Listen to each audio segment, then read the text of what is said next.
El tema que vamos a ver el día de hoy es hashing.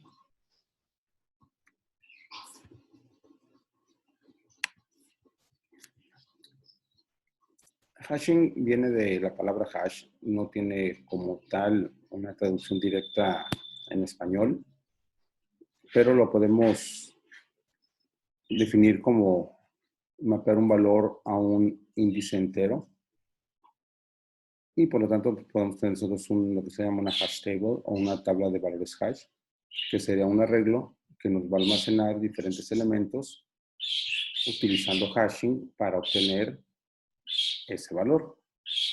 Para lograr esto, nosotros necesitamos una función hash. Esta función hash es un algoritmo que se va a encargar de convertir esos valores a un índice entero. Un ejemplo que se podría utilizar cuando tenemos nosotros valores enteros es utilizar la función módulo.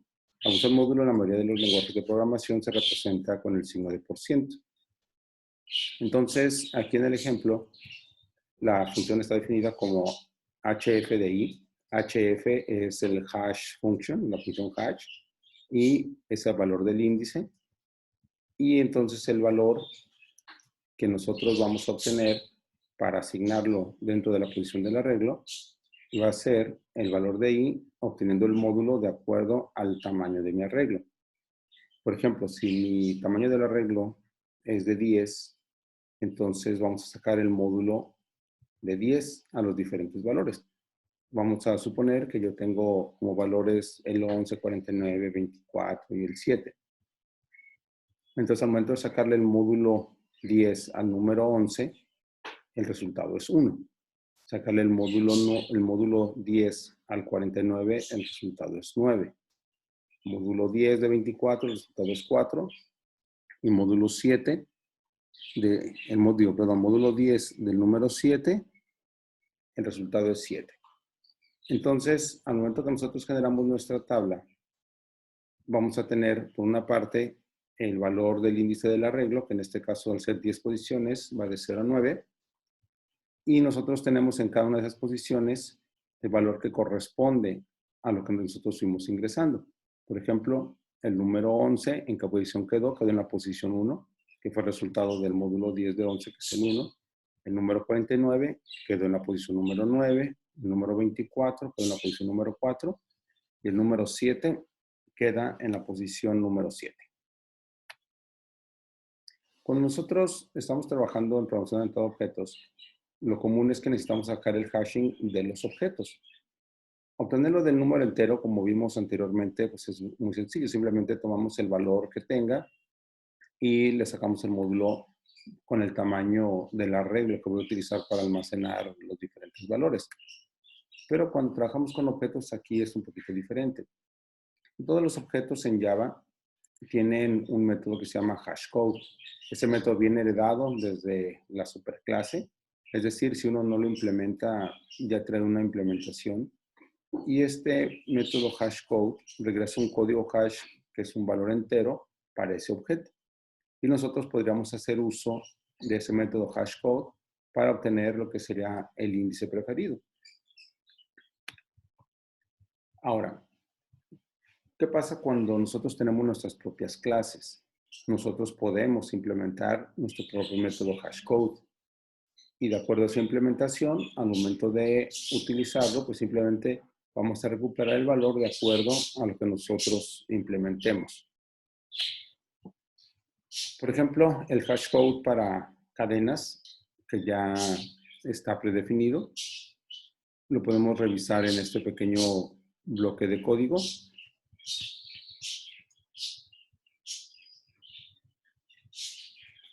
Nosotros aquí tenemos el método definido como públicos de tipo entero, el nombre es hashcode. Inicializamos una variable hash con el valor de 0. Después tenemos que realizar un ciclo. Este ciclo se va a hacer desde la posición 0 hasta el tamaño del objeto en el que estemos en ese momento. Como este es un método que está en un objeto de tipo string, this representa al objeto, que va a ser el objeto de tipo string, incrementándolo de 1 a 1. Y el resultado de hash va a ser multiplicar 31 por el valor hash, que en este caso sería el mismo valor que ya recuperamos previamente, más el carácter que encontremos en la posición en la que tenemos nuestro contador. Y al final regresamos el valor de hash. Aquí está definido en la parte de abajo, si lo queremos ver de esa manera. Es una sumatoria desde 0 hasta n-1 de el valor de i, que en este caso estaríamos tomando el valor ASCII, multiplicado por 31 elevado a la n-1 menos i. Después lo vamos a hacer en un ejercicio para que veamos cuál es el resultado que nos da. En versiones anteriores de Java, en el caso, por ejemplo, de las cadenas de los objetos de tipo string, únicamente se inspeccionaban los primeros 16 caracteres. Es decir, si yo tengo un string con 50 caracteres, solamente se consideraban 16. Esto provocaba problemas cuando nosotros tenemos cadenas similares. Por ejemplo, si tenemos dos cadenas que los primeros caracteres son iguales, nos estaría regresando el mismo valor hash. Ahora, siempre que obtenemos un valor hash, podemos tener el riesgo de sufrir una colisión. Por ejemplo, la letra E y A y las letras F y B, si sacamos el hash de ambas cadenas, podemos observar que tienen exactamente el mismo valor. Ya que hablamos de colisiones, vamos viendo qué pasa con una colisión. Una colisión se produce cuando una función hash mapea dos o más elementos al mismo índice. Tomando como ejemplo lo que teníamos anteriormente, con la función para obtener el hash de un número entero utilizando la función módulo.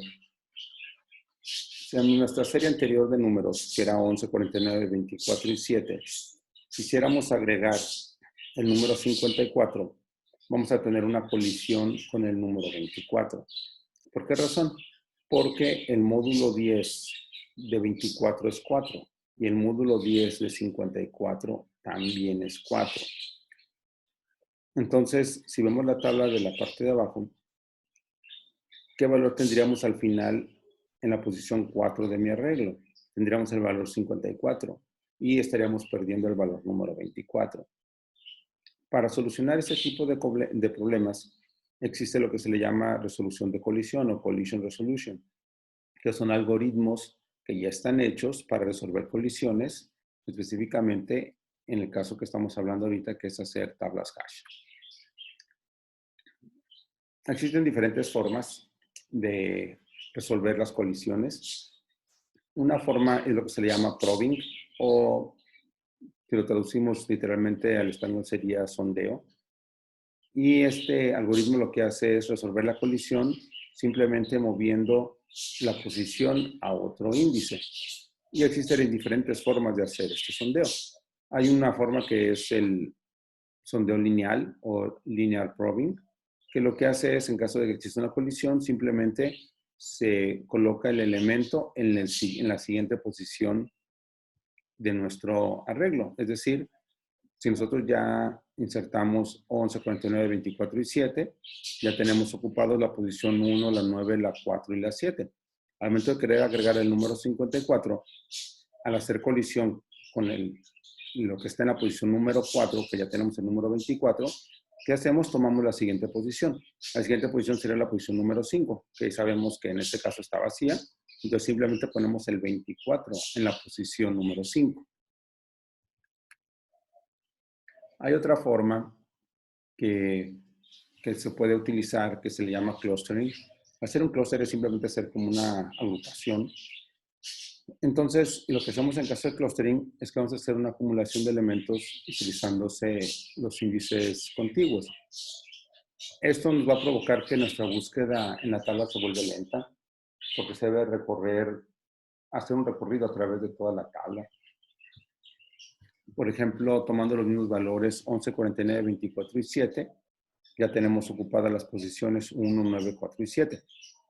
Al momento de agregar el valor 54, hace colisión con la posición número 4, donde ya tenemos el valor número 24. Entonces, ¿qué se hace? Simplemente lo colocamos en la siguiente posición, que sería en la posición número 5. Entonces, en la posición número 5 tenemos el 54. Ahora, quiero agregar el 14.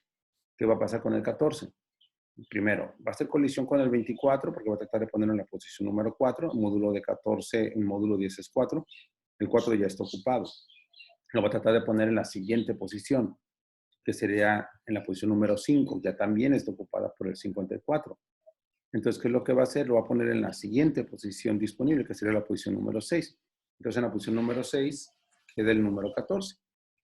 Ahora, ¿qué pasa si ahora queremos agregar el número 86? Bueno, primero, el número 86, el módulo 10 es 6. Tendría que quedar en la posición número 6, que ya estaba ocupado por el valor número 14. Entonces, no lo podemos colocar ahí. Tenemos que movernos a la siguiente posición. La siguiente posición, en la posición número 7, que ya está ocupada por el número 7. Entonces, no lo podemos poner ahí. Nos tenemos que mover a la siguiente posición, que será la posición número 8. Y ahí colocamos el 86. ¿Qué sucedería si ahora quisiéramos colocar el número 94?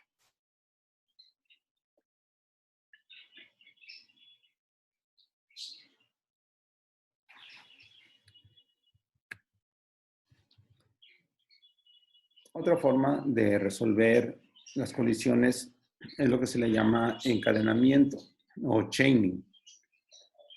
El encadenamiento o chaining resuelve las colisiones almacenando una lista en cada índice.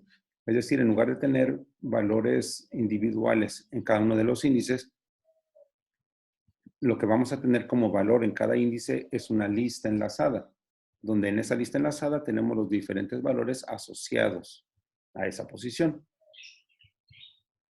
Al momento de nosotros agregar, buscar o remover elementos, es necesario que se recorran las listas, pero las listas regularmente son listas que tienen pocos elementos, por lo tanto el recorrido no va a ser muy largo. Se hace un recorrido en las listas porque los elementos simplemente se agregan en la lista. Una ventaja que tiene este enfoque es que no hay manera que nos quedemos sin índices. Por ejemplo, si quisiéramos hacer el mismo caso anterior, agregamos el número 11, va a quedar en la posición 1, agregamos el número 4, quedaría en la posición, el número 24 quedaría en la posición 4, el número 7 en la posición 7, el número 49 en la posición número 9. En lugar de colocarlos directamente como valor, colocamos una apuntadora en nuestra lista enlazada. Entonces, en la posición 1, tenemos apuntando a una lista enlazada que actualmente tiene el número 11.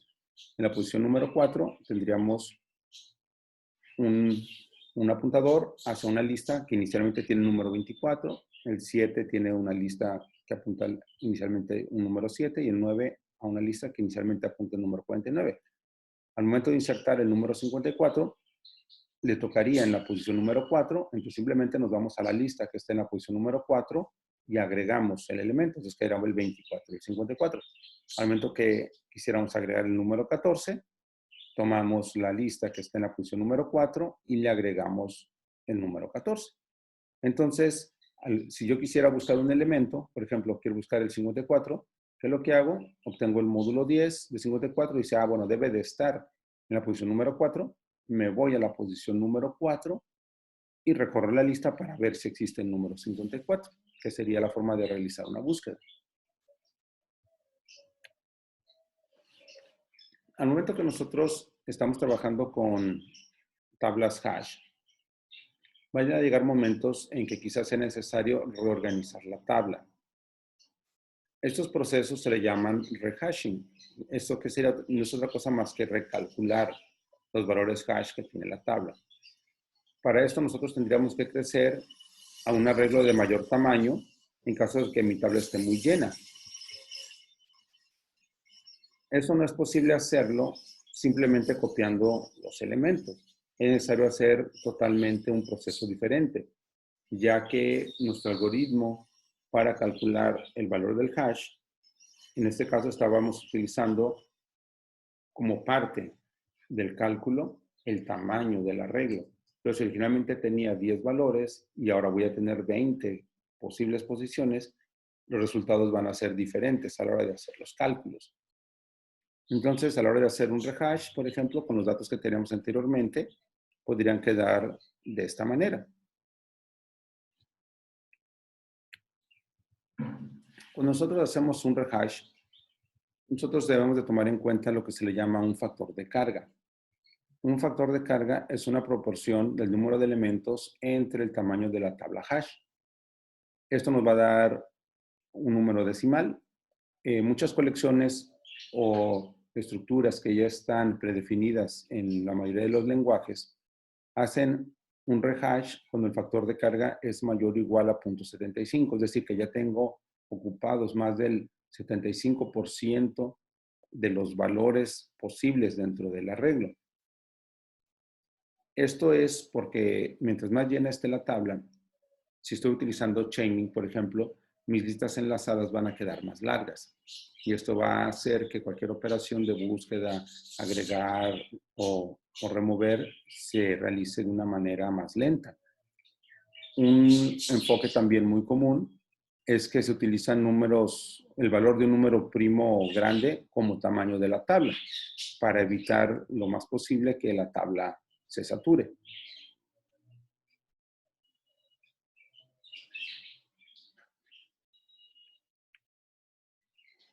Ahora, nosotros podemos implementar lo que se le llaman hash maps, que en este caso es algo más que un hash table. Un hash map es un conjunto donde las listas almacenan pares de elementos que uno es llave y el otro es valor. Estos pares, por ejemplo, tenemos aquí a Mary, que el valor tiene como 14, Jeff tiene 21, Casey tiene 20, Steph tiene 35, donde el valor puede ser, por decir una cosa, la edad, aunque el valor podría ser cualquier tipo de dato, al final de cuentas, internamente es un proceso que se lo vamos a aplicar a cualquier objeto. La llave es lo que a mí me interesa utilizar para poder ubicar ese valor.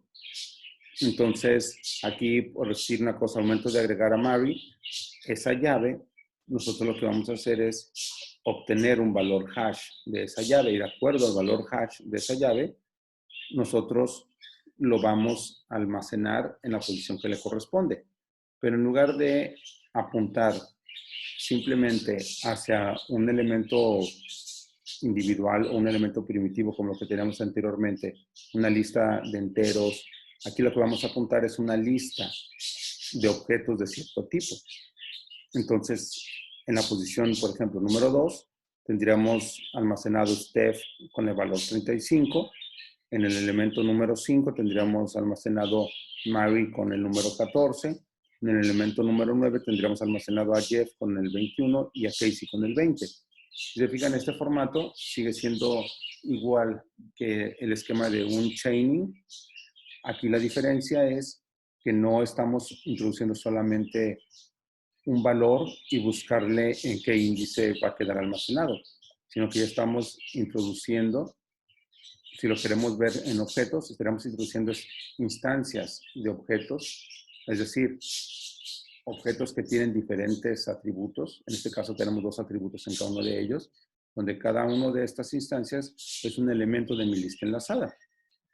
Y la forma de obtener el valor hash para saber en qué índice debe de quedar, pues es simplemente aplicándole el hash al elemento que está definido como llave. Que en este caso el elemento definido como llave es el nombre. Por eso obtenemos esos valores, el 2, el 5 y el 9, y ahí almacenamos a los diferentes objetos.